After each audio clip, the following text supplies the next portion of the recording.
जय माता दी। आज नवरात्रि का 8वां दिन है, जिसे दुर्गा अष्टमी भी कहते हैं। इस दिन मां महागौरी की पूजा की जाती है। मान्यता है कि मां महागौरी उन्हें अति श्वेत रंग के लिए महागौरी कहा जाता है। महागौरी माता की 4 भुजाएं हैं। वह भगवान शिव की पत्नी हैं और उनके साथ ही विराजमान रहती हैं। मां महागौरी की पूजा करने से इच्छाएं पूरी होती हैं और अच्छा जीवन साथी भी मिलता है। आइए जानते हैं मां महागौरी की पूजा विधि, भोग और महत्व के बारे में। आचार्य हरिशंकर वशिष्ठ जी हमारे साथ मौजूद हैं। बहुत बहुत स्वागत है आपका आचार्य जी न्यूज़ 24 मध्य प्रदेश छत्तीसगढ़ पर। सबसे पहले तो मां की करुणा को हम आपसे समझना चाहेंगे, मां के स्वरूप को हम आपसे समझना चाहेंगे और क्या है मां की महिमा। देखिए हिमानी जी, माँ की महिमा की मैं वर्णन करूं उससे पहले मैं अपने गुरु का आह्वान करना चाहूँगा। ओम गुरुर्ब्रह्मा गुरुर्विष्णु गुरुदेवो महेश्वरा गुरु साक्षात् परब्रह्मा तस्मै श्री गुरवे नमः। सर्व विघ्न विनाशाय सर्व कल्याण हेतु पार्वती प्रिय पुत्राय गणेशाय नमो नमः। परम धाम परम ब्रह्मा परेशम परमेश्वरम विघ्न निघ्निकरम शांतम पुष्टम कान्मनंतकम सुरासुरेन्द्र सिद्धेन्द्र स्तोत्रम स्तोमी परात्परम स्वर पद्मदिनेशम च गणेशम मंगलायनम। ओम गणेशाय नमः। देखिए हिमानी जी, जो आज अष्टमी है और अष्टमी के दिन हमारी माँ देवी गौरी, माँ गौरी, उनका पूजन होता है। अब उनकी उत्पत्ति कहाँ से हुई या उनके जो बारे में कहाँ से पता चलता है, उनकी जो व्याख्या है वो हमारे देवी भागवत पुराण में मिलती है। देवी भागवत पुराण में एक कथा है माँ की। जब पार्वती ने शंकर भगवान को अपने पति के रूप में पाने के लिए बहुत कठोर तपस्या की और इतनी कठोर तपस्या की कि उन्होंने खाना पीना आहार सब छोड़ दिया, केवल कंद मूल खाए और सूखे पत्ते खाए, मतलब वनस्पति, मतलब आप ये मान के चलिए जब इतनी कठोर तपस्या की, माँ ने केवल कंदमूल खाए और वायु को ग्रहण किया, भोजन के रूप में केवल वायु को ग्रहण किया, यानी वनस्पति पे वो निर्भर रही। और यहाँ पे जब और आगे चलते हैं, जब और कठिन तपस्या करी तो उन्होंने बेलपत्र के सूखे पत्तों को खाकर भगवान शंकर की तपस्या की। अब मैं आपको थोड़ा सा यहाँ एक बहुत महत्वपूर्ण जो तथ्य है वो बताना चाहूँगा कि बहुत लोगों का आज की तारीख में बहुत लोगों को ये भी नहीं मालूम कि शंकर भगवान को बेलपत्र क्यों पसंद है। बस सब लोग चढ़ाए जा रहे हैं, उसने कहा इसने कहा, 3 पत्र चढ़ाए जा रहे हैं। भगवान शंकर को बेलपत्र इसलिए पसंद है क्योंकि माँ पार्वती ने उनकी जब तपस्या कर रही थी तो सूखे बेलपत्र खा के उनकी तपस्या की थी, इसलिए भगवान शंकर को बेलपत्र अधिक प्रिय हैं। खैर, अब आगे चलते हैं। जब माँ ने इतनी कठोर तपस्या करी, इतनी कठोर तपस्या करने के बाद माँ का जो वर्ण है, माँ का जो शरीर है बिल्कुल काला पड़ गया, माँ बिल्कुल क्षीण हो गई। फिर देवता जो थे, हमारे देवताओं ने शंकर भगवान के पास गए, शंकर भगवान से प्रार्थना की। फिर शंकर भगवान ने माँ पार्वती को दर्शन दिए और माँ पार्वती को दर्शन देने के बाद माँ पार्वती से बोला कि मैं आपकी इस तपस्या से प्रसन्न हूँ, मैं आपको अपनी पत्नी के रूप में स्वीकार करता हूँ। उसके बाद फिर शंकर भगवान ने माँ पार्वती का गंगा जल से स्नान कराया। जैसे ही माँ पार्वती का गंगा जल से उन्होंने स्नान कराया, यानी उनके पूरे शरीर को धोया, जो वो कठिन तप से काला पड़ गया था, उसके बाद माँ का जो शरीर है बिल्कुल श्वेत हो गया, बिल्कुल गौर। वहीं से हमारी पार्वती माँ का नाम महागौरी पड़ा। और जो हमारी माँ है, महागौरी हैं, उनका जो वाहन है वो वृषभ है, यानी बैल। कहीं कहीं पे माँ की जो सवारी है वो सिंह भी दिखाई गई है। और जो माँ का जो रंग है बिल्कुल श्वेत, बिल्कुल चमकीला, वहाँ से पड़ा। अत्यंत करुणामय है, स्नेह में है, शांत और मृदंग दिखती है हमारी माँ। और जो हमारी माँ है, हमारी माँ की 4 भुजाएं हैं, जिनमें एक हाथ में त्रिशूल है और एक हाथ में डमरू है। तो यहाँ पे हमारी जो इस पुराण में देवी की व्याख्या मिलती है। आपसे जानना चाहेंगे पूजा का महत्व क्या है आज महागौरी की, जो लोग पूजा करते हैं, क्या है उसका महत्व? देखिए, जो आज की तारीख में यानी आज अष्टमी के दिन माँ गौरी की पूजा करता है और अपने सच्चे मन से, सच्चे हृदय से और आत्मा की शुद्धता से, तो उनको माँ का आशीर्वाद ज़रूर मिलता है। अब अगर हम महत्व की बात करें कि वो किस संकल्प को लेके या उसके मन में क्या जिज्ञासा है, किस संकल्प को लेके आज माँ का आह्वान करके माँ की पूजा आराधना कर रहा है, वो उस पर निर्भर करता है।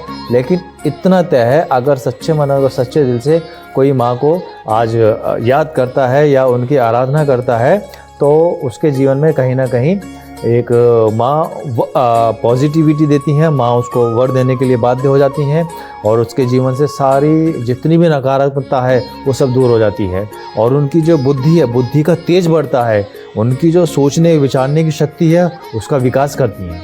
ये माँ के महत्व है। माता रानी की पूजा का विधि विधान क्या है? कुछ लोग अष्टमी पर कन्या पूजन भी करते हैं, उसका भी पूर्ण रूप से आपसे विधि विधान जानना चाहेंगे। जी बिल्कुल। देखिए, ऐसा है जैसे कि आज अष्टमी है, महागौरी का दिन है और जिन लोगों के यहाँ अष्टमी पूजन होता है वो सप्तमी के साथ जो हमने सप्तमी तिथि होती है, सप्तमी तिथि का उपवास रख के अष्टमी को कन्या पूजन करके अपना उपवास खोलते हैं। अब इसमें कन्या पूजन का बहुत महत्व है। देखिए, माँ की पूजन तो है ही है, लेकिन माँ की पूजन में जो वो पिछले 7 दिन से पूजन करते आ रहे थे, 7वें दिन उन्होंने और घोर आपका व्रत रखा और 8वें दिन अपने व्रत को खोला। अब इसमें व्रत कैसे खोला जाता है? कोई मतलब ऐसा कुछ नहीं है, सिंपल। आप माँ के जैसे आप 7 दिन पूजा करिए, माँ की मूर्ति है, माँ की आपने आराधना करी, उनका पंचोपचार किया, उसमें आपने माँ को भोग चढ़ाया, नैवेद्य चढ़ाया, गंध चढ़ाया, पुष्प चढ़ाया।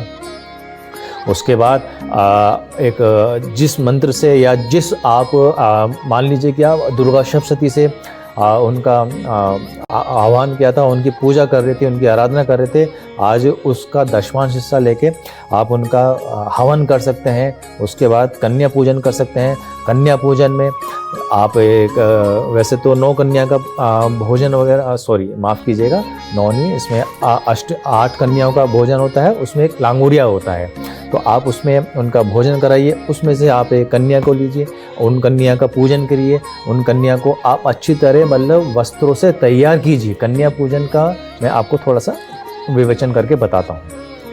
कन्या के पूजन में कन्या जो छोटी सी कन्या है उसका आप श्रृंगार कीजिए, उनको अच्छा वस्त्र पहनाइए, उनको पुष्प चढ़ाइए, उनके पैरों में लाल कलर का महावर आप समझते होंगे जिसको महावर कहते हैं, जो पैरों में लगाया जाता है, महावर चढ़ाइए, उनको चूड़ी पहनाइए, इस तरह से उनका पूजन कीजिए, उनको दक्षिणा दीजिए और इस तरह से आप उनका पूजन कीजिए, उनकी आरती कीजिए। और जो अष्टमी के दिन आज आप कन्या का पूजन करते हैं तो आपको कहीं ना कहीं माँ बहुत अच्छा वरदान देती है और माँ आपसे बहुत प्रसन्न होती है। एक छोटा सा संशय आपसे है, कन्या पूजन से पहले हमें माँ गौरी की आरती करनी चाहिए, पूजा करनी चाहिए, या जब कन्या पूजन पूरा हो जाता है उसके बाद हमें आरती करनी चाहिए? देखिए, आपका बिल्कुल अच्छा सवाल है और वाजिब सवाल है। देखिए, जो आपकी प्रथम नवरात्रि से लेके सप्तम नवरात्रि तक जो प्रक्रिया चलती आ रही थी, सबसे पहले तो आप वो प्रक्रिया पूरी करेंगे। उसके बाद जब आप अष्टमी है, अष्टमी के दिन भी वही आपकी प्रक्रिया वैसी की वैसी रहेगी। जब आपकी वो प्रक्रिया हो जाएगी, माँ को भोग लगाएंगे, माँ को आपने पंचोपचार से पूजन किया, फिर माँ की आरती करेंगे, आप उसके बाद कन्या पूजन कर सकते हैं। उसके बाद ही करना चाहिए। पहले माँ को आप पूजा करेंगे, माँ को आप भोग लगाएंगे, उसके बाद कन्या पूजन करिए। फिर सबको आपने कितनी कन्याओं का आपने अनुष्ठान लिया है, कितनी कन्याओं को आपने भोजन कराने का संकल्प लिया है, उनको आप भोजन कराइए। और भोजन में आज आप अब माँ गौरी का जो आज सबसे प्रिय जो भोग है, हलवा, पूड़ी और चने का है। इसलिए अष्टमी के दिन जब अष्टमी का पूजन करते हैं, कन्या को हलवा, पूड़ी और चने का भोजन कराइए। आप अगर उनको भोजन करा रहे हैं तो आपके मन में ये धारणा, ये विचार रहना चाहिए कि वो सीधा सीधा जो आप उनको भोग दे रहे हैं वो माँ के पास जा रहा है। आपको इस भावना से उनको भोजन कराना चाहिए। महागौरी को कौन से रंग के पुष्प हमें अर्पित करने चाहिए? देखिए, जैसा कि माँ गौरी हैं, उनका जो वर्ण है बहुत श्वेत है, माँ का जो वर्ण है, आभा है, बहुत चमकीली है। उनको श्वेत रंग के फूल पुष्प पसंद आते हैं। आप उनको मनमोहक मोगरे चढ़ा सकते हैं, चमेली के पुष्प चढ़ा सकते हैं, आप उनको सफ़ेद कनेर के पुष्प चढ़ा सकते हैं जो एक सुंदरता का प्रतीक है। ये उनको पुष्प बहुत प्रिय है। उनकी पूजा करते समय आज के दिन विशेष ख्याल रखना चाहिए कि सफ़ेद रंग के फूल माँ को ज़रूर अर्पित करें। माँ को बेहद ही प्रिय हैं और आपने बताया भी हमारे दर्शकों को कौन कौन से फूल आज के दिन चढ़ाए जा सकते हैं। लेकिन हमें किन चीज़ों पर सावधानी बरतनी चाहिए, कन्या पूजन से भी जुड़ी हुई और आज की पूजा के विधि विधान से भी जुड़ी हुई? देखिए, सावधानी केवल हमें इतनी रखनी चाहिए कि हमें सात्विक रहना बहुत ज़रूरी है। मन की शुद्धि, तन की शुद्धि बहुत ज़रूरी है। अगर आप आज पूजन कर रहे हैं, आपके मन में कुछ भी इस तरह के विचार या नेगेटिव विचार चल रहे हैं, आप उनको बिल्कुल पूजन करने से पहले आप त्याग दें। फिर अगर आप उसके लिए प्रिपेयर नहीं हैं तो आप पहले प्रिपेयर हुइए। और उसको प्रिपेयर होने का तरीका ये है कि ये नहीं है कि आप पूजा छोड़ के भाग जाएं। आप पूजा कीजिए, बिल्कुल कीजिए। आप सबसे पहले पवित्रीकरण कीजिए। पवित्रीकरण में उसके मंत्र होते हैं, उससे पवित्रीकरण कीजिए और उसके बाद फिर प्राणायाम कीजिए। फिर 11 बार या 21 बार माँ गायत्री का जाप कीजिए और फिर उसके बाद 10 मिनट का ध्यान कीजिए। ये सब चीज़ें, प्रक्रिया अगर आप इस तरह की करते हैं पूजन आरंभ करने से पहले, तो आपके मन में जो विचार चल रहे हैं वो कहीं ना कहीं दूर हो जाते हैं और आप एक नई उत्तेजना के साथ पूजा शुरू करते हैं। चूँकि आपने बताया कि माँ का प्रिय भोग जो है आज के दिन हलवा, पूड़ी, चने चढ़ाए जाते हैं, लेकिन माँ के कौन से मंत्रों का जाप करना चाहिए आज के दिन? देखिए, जो माँ के मंत्र हैं उनमें सबसे पहले ओम देवी महागौरये नमः, इस मंत्र का जाप कर सकते हैं।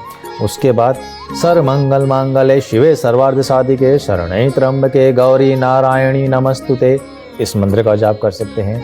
उसके बाद तीसरा मंत्र या देवी सर्वभूतेषु माँ गौरी रूपेण संस्थिता नमस्तस्यै नमस्तस्यै नमस्तस्यै नमो नमः। इन तीनों मंत्रों में से आप कोई भी मंत्र का जाप कर सकते हैं। लेकिन मैं आपको विशेष तौर पे एक चीज़ यहाँ बताना चाहूँगा कि जो एक गीता प्रेस गोरखपुर वालों की एक दुर्गा सप्तशती की किताब आती है, उसमें कुछ मंत्र दिए हुए हैं और वो मंत्रों को बताया गया है कि अगर आपको ये समस्या है या आप इस चीज़ के अभिलाषी हैं, उससे जुड़े हुए वो मंत्र हैं। आप उन मंत्रों को भी वहाँ से उठा के माँ की आराधना कर सकते हैं और माँ का जाप कर सकते हैं। आचार्य जी, मंत्रों की जानकारी तो आपने दर्शकों को दे दी है। एक बार फिर से मैं कन्या पूजन की ओर रुख करना चाहूँगी और वहाँ से ही आपसे ये जानना चाहूँगी कि कन्या पूजन करते समय कई बार ऐसा होता है कि कन्या वहाँ पर पूर्ण नहीं हो पाती, तो संख्या क्या होनी चाहिए कन्या पूजन की? देखिए, जैसे ही नाम से आपका निकल के आता है अष्टमी, कम से कम 8 कन्या तो होनी चाहिए। बाकी वही वाली बात है कि आपकी कैसी सामर्थ्य है, जैसी आपकी सामर्थ्य है। आप उससे, बहुत से लोग तो नवरात्रों वाले दिन, अष्टमी दिन या नवमी के दिन आपने पूरे मतलब लंगर लगाते हैं, भंडारा करते हैं, वो सामर्थ्य की बात है। लेकिन कम से कम अष्टमी जैसा नाम से प्रतीत होता है, कम से कम 8 कन्याओं का होना आवश्यक है। और कम से कम कितनी कन्या होनी चाहिए? कम से कम 8 कन्या का आवश्यक। कम से कम 8 कन्या आवश्यक है। कई बार ऐसा होता है कि किसी घर में कन्याएं काफ़ी ज़्यादा आने लगती हैं, बच्चियां हैं, तो कई लोग जो हैं वो कहते हैं कि आप मत आइए। क्या इस तरह कन्या को बाहर निकालना अपनी संख्या को पूर्ण करने के लिए सही है? बिल्कुल गलत है। अगर मान लीजिए आपकी 8 कन्या हो गई हैं, उसके बाद और कन्या आपके द्वार पे हैं और वो अंदर आके आपके और कन्याओं के साथ भोजन करना चाह रही हैं, तो आप ये मान के चलिए कि साक्षात माँ आपके घर आ रही हैं, ये भावना होनी चाहिए। अगर उस दिन कोई और कन्या आ जाती हैं, आपको मना नहीं करना है। आपको उनकी सेवा उन्हीं 8 कन्या हैं उनके तरीके से करनी चाहिए, जैसे उन 8 कन्याओं का किया है। आदर सत्कार वैसे कीजिए, उनका पूजन कीजिए और उनको भोजन कराइए। आप ये मान के चलिए कहीं ना कहीं माँ का आशीर्वाद आपको मिल रहा है। बिल्कुल, बेहद खूबसूरत तरीके से आपने समझाया, क्योंकि अक्सर ये चीज़ देखी जाती है कई घरों में, कई तरह के वीडियो भी वायरल होते हैं सोशल मीडिया पर, और यहाँ पर लोगों को समझना, दर्शकों को समझना ये बहुत ज़रूरी है कि कन्या स्वरूप तो हर एक कन्या माता ही है। देखिए हिमानी जी, असल में क्या है, आजकल लोगों में अवेयरनेस बहुत कम है। लोगों में मतलब जानकारी की बहुत कमी है, अब समय की भी कमी है। अब ये समय और जानकारी कहाँ मिलती है? ये समय और जानकारी हमारे पुराणों में मिलती है। लेकिन आज की डेट में, आज की तारीख में लोग हमारे पुराणों को छोड़ के यूट्यूब के पीछे लगे हुए हैं कि यूट्यूब में जो इन्फॉर्मेशन मिल गई आपने ले ली, लेकिन वो बिल्कुल ठीक नहीं है। अगर आपको कोई इन्फॉर्मेशन चाहिए तो हमारे शास्त्रों को पढ़िए, हमारे पुराणों को पढ़िए, वहाँ से आपको बिल्कुल सटीक इन्फॉर्मेशन मिलती है। आचार्य जी, एक चीज और मैं आपसे जानना चाहूंगी, कई लोग जो हैं अष्टमी वाले दिन खाना नहीं खाते हैं या व्रतों को नहीं खोलते हैं। जो लोग 9 व्रत रख रहे हैं उनका मानना होता है कि 9 देवी हैं, नवदुर्गा के लिए 9 व्रत ही रखे जाएं, और इस बार तो एक दिन बड़ा भी है, तो उस दौरान क्या करना चाहिए?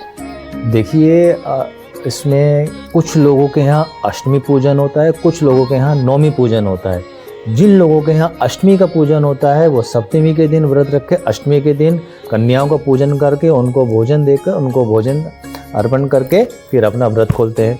जिन लोगों के यहाँ नौमी होती है वो लोग अष्टमी के दिन अपना व्रत रखते हैं और नौमी के दिन पूजन करके कन्याओं का पूजन करते हैं, उनको भोजन कराते हैं। तो ये कुछ वर्णों के हिसाब से अलग अलग उनके हिसाब से उनकी अष्टमी और नौमी बनी हुई है। तो लोग अष्टमी के दिन भी अपना व्रत खोलते हैं, कुछ लोग नौमी के दिन भी भोजन और अपना व्रत खोलते हैं। बिल्कुल, यानी कि दोनों प्रक्रिया जो है वो उचित है। उचित है, बिल्कुल, इसमें कोई दो राय नहीं, बिल्कुल उचित है। अपने भाव के अनुसार बिल्कुल। वो लोग अपना व्रत खोल सकते हैं। अब आपसे मेरा अगला सवाल जो है वो ये है कि क्या देवी माँ का संबंध नवग्रहों के किसी ग्रह से भी है और उसका असर किसी राशि के जातकों पर भी पड़ता है? देखिए, अगर हम ज्योतिष शास्त्र में बात करें तो हमारी जो देवी माँ है, महागौरी माँ है, उनका जो संबंध है सीधे सीधे बुध ग्रह से होता है। और बुध ग्रह जो है हमारा बुद्धि का कारक होता है, ठीक है। बुध ग्रह हमारा बिजनेस का भी कारक होता है, व्यापार का भी कारक होता है, और कहीं ना कहीं बुध ग्रह हमारा एजुकेशन का भी कारक होता है। तो आज के दिन कोई व्यक्ति विशेष, खास तौर से स्टूडेंट्स हो गए या जो बिजनेस कर रहे हैं, व्यापार कर रहे हैं, महागौरी माँ की आराधना, पूजा अर्चना सच्चे मन और अपने बिल्कुल स्वस्थ शुद्ध हृदय से करता है तो उसको इन सारे क्राइटेरिया में चल रही समस्याओं से छुटकारा मिलता है और पॉजिटिविटी मिलती है। बिल्कुल, यानी कि आज का दिन जो है महागौरी की अगर पूजा अर्चना विद्यार्थी करते हैं तो उनके लिए भी काफ़ी ज़्यादा लाभदायी होगा। और बेहद अहम बात ये हो जाती है कि आपने बताया कि राहु ब्रह्म, रहस्य और आध्यात्मिक विकास का प्रतिनिधित्व करता है। इसका असर क्या पड़ता है? देखिए, कुछ शास्त्रों में बताया गया है कि माँ का थोड़ा सा संबंध राहु ग्रह से भी होता है, लेकिन राहु को बहुत लोगों ने, मैं थोड़ा सा आपका समय और लेना चाहूँगा, तो राहु को लोगों ने इस तरह से बदनाम किया हुआ है कि उसके बारे में नेगेटिविटी बहुत फैलाई हुई है। अगर आपका राहु आपके गुरु के साथ और उसका संबंध, यानी गुरु और केतु का और राहु का संबंध आपस में बन जाए तो कहीं ना कहीं ये आपको बहुत अच्छा एस्ट्रोलॉजर भी बना सकता है, क्योंकि गुरु और केतु एक अध्यात्म का कॉम्बिनेशन बन गया। उसमें राहु है, राहु किसका कारक है? राहु एक्सपेंशन का कारक है। अगर मान लीजिए, अब इसका थोड़ा सा ज्योतिष का है, ये मैं बता देता हूँ आपको। अगर मान लीजिए गुरु के साथ राहु बैठा हुआ है और राहु और केतु दोनों आमने सामने होते हैं तो गुरु राहु की युति हो गई और सेवेंथ हाउस में आपका केतु आ गया, तो कहीं ना कहीं कॉम्बिनेशन बन जाता है। तो राहु भ्रम का कारक नहीं है, राहु किसी भी चीज़ को एक्सपेंशन में ला देता है, बढ़ा देता है। अगर आप आध्यात्मिक जर्नी में हैं, यानी आप कोई आध्यात्मिक यात्रा में हैं, तो आपकी आध्यात्मिक यात्रा को और वो बढ़ा देता है। अब राहु को इस्तेमाल करना आप कैसे कर रहे हो? पॉजिटिव वे में कर रहे हो या नेगेटिव वे में कर रहे हो? तो राहु को इस्तेमाल करने के ऊपर है। राहु, अगर हम ये कहें कि राहु केवल भ्रम का कारक है तो ये कहना अनुचित है। राहु केवल भ्रम का कारक नहीं है, राहु बहुत कुछ दे सकता है, बस आपको लेना चाहिए। और राहु को आप कैसे पॉजिटिव कर रहे हो तो थोड़ा उस पर डिपेंड करता है।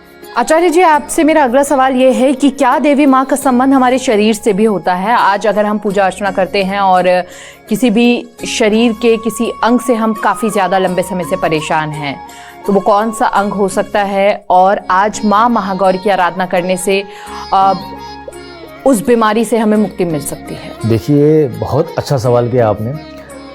हमारी जो बॉडी को जो बैलेंस करके रखते हैं वो हमारे 7 चक्र होते हैं। जैसा कि आपने सुना भी होगा कि हमारी कुंडलिनी शक्ति उन 7 चक्रों से ही सक्रिय होती है। अब बहुत से लोग कहते हैं कि इसका ये चक्र ख़त्म है। देखिए, चक्र जितने भी बॉडी में हमारे 7 चक्र होते हैं, उन सारे चक्र हमारे हमेशा एक्टिव रहते हैं। अगर वो चक्र कभी ख़त्म हो ही नहीं सकते। बस ये है कि कुछ चक्र हमारे ज़रूरत से ज़्यादा एक्टिव होते हैं, कुछ हमारे ज़रूरत से ज़्यादा अनएक्टिव होते हैं। तो इसलिए कहा जाता है कि चक्र हमारे हमेशा बैलेंस्ड रहने चाहिए। अब जहाँ तक हम इस माँ महागौरी देवी का संबंध है, किसी चक्र से होता है, वो हमारा सहस्त्रार चक्र से होता है। ठीक है। अब सहस्त्रार चक्र किस चीज़ का होता है? सहस्त्रार चक्र हमारा चेतना का होता है, सबकॉन्शियस माइंड का होता है, हमारे आध्यात्मिक ऊर्जा का होता है, और जो हमारा सोचने का या चेतना का एक स्तर होता है, उसका हाई लेवल उच्च स्तर का होता है। ठीक है। और जो ये अगर आपका ये सहस्त्रार चक्र जो है, क्राउन चक्र, अगर एक्टिव है यानी बैलेंस है, तो आपको अहंकार से मुक्ति दिलवा देगा। जो आपकी मानसिक प्रबलता है, यानी आप मानसिक तौर पे परेशान है, आप उससे छुटकारा मिलता है। सहस्त्रार चक्र जो होता है, आप शरीर में आपकी योग क्रिया को बढ़ाता है, क्योंकि हमारा जो सारा सिस्टम है वो यहाँ से शुरू होता है। देखिए, पहला जो हमारा चक्र है मूलाधार चक्र होता है, जो हमारी रीढ़ की हड्डी के नीचे सबसे नीचे वाला पॉइंट होता है। उसके बाद स्वादिष्ठान होता है, उसके बाद नाभि चक्र होता है, फिर आपका हार्ट चक्र होता है, फिर विशुद्धि चक्र होता है, फिर आज्ञा चक्र होता है, फिर सहस्त्रार चक्र होता है। सबसे आखिरी होता है और सबसे इम्पोर्टेंट होता है, जो हमारे शिखर के मध्य पर होता है। इसलिए ये बैलेंस रहना बहुत ज़रूरी है, और इसको बैलेंस करने के लिए अगर आप माँ महागौरी की आराधना करते हैं, उनकी अर्चना करते हैं, तो कहीं ना कहीं आपको इससे रिलेटेड पॉजिटिव रिजल्ट मिलते हैं। पंडित जी, मैं एक चीज़ और आपसे जानना चाहूँगी। आपने बताया कि माँ की आराधना करने से इससे संबंधित जो बीमारियाँ हैं, उसे अगर आप रेगुलर बेसिस पे आज से शुरुआत करते हैं, तो वो आने वाले वक्त में ख़त्म हो जाएगी। उन बीमारियों से आपको मुक्ति मिल जाएगी, उन परेशानियों से आपको मुक्ति मिल जाएगी। लेकिन आज अष्टमी है और माँ महागौरी के इस स्वरूप की आज पूजा अर्चना की जाती है। लेकिन माँ महागौरी की पूजा अर्चना करने से विशेष फल स्वरूप क्या प्राप्ति होती है आज के दिन? देखिए, अगर आज आप माँ महागौरी की पूजा अर्चना सच्चे मन से करते हैं, खास तौर से महिलाएं करती हैं, तो जैसे उन्होंने कठोर तपस्या करके शंकर भगवान को अपने पति के रूप में प्राप्त किया, तो कहीं ना कहीं ऐसी स्त्रियों को या ऐसी जो अविवाहित कन्या हैं, उनको मनचाहा वर की प्राप्ति भी हो सकती है। और अपितु मैं तो ये कहूँगा कि होती है। बस ये है कि आप किस भावना से और आपकी श्रद्धा कैसी है, और आपका जो संकल्प है वो किस लेवल का है। अगर आप प्रबल संकल्प से करती हैं, हाँ, फिर मैं एक बात कहूँगा, अगर आप सोच रहे हैं कि केवल अष्टमी के ध्यान एक दिन करोगे, नहीं होगा, एक दिन जरूर होगा। अब उसमें आपको संकल्प लेना पड़ता है। 11 दिन, 21 दिन, 41 दिन, इस तरह से संकल्प लेके उनकी पूजा अर्चना आरंभ कीजिए, तो कहीं ना कहीं इस तरह के आपको वर माता देने के लिए बाध्य हो जाती है। बिल्कुल। और कहते हैं कि आज के दिन माँ महागौरी की आराधना करने से, कन्या पूजन करने से मोक्ष की प्राप्ति भी होती है। और हमारे आचार्य जी ने बेहद ही खूबसूरत और सरल तरीके आपको बताए कि किस तरह से आज माँ की आराधना करने से आपको मोक्ष की प्राप्ति के साथ साथ मनचाहा वर, साथ ही साथ ये अविवाहित लड़कियों के लिए है कि अगर आपका भाव सच्चा है, माँ के लिए समर्पित है, तो आपको मनचाहे वर की ज़रूर प्राप्ति होगी। शादी से जुड़ी तकलीफ़ें अगर आपको लंबे समय से परेशान कर रही हैं, तो वो समस्याओं का हल भी होगा। कन्या पूजन का सही विधि विधान क्या है, उसकी भी जानकारी हमारे आचार्य जी ने दी है। बहुत बहुत शुक्रिया आपका दर्शकों को समझाने के लिए। और फिलहाल हमारे इस खास कार्यक्रम में बस इतना ही। जय माता दी। ओम श्री मात्रे नमः।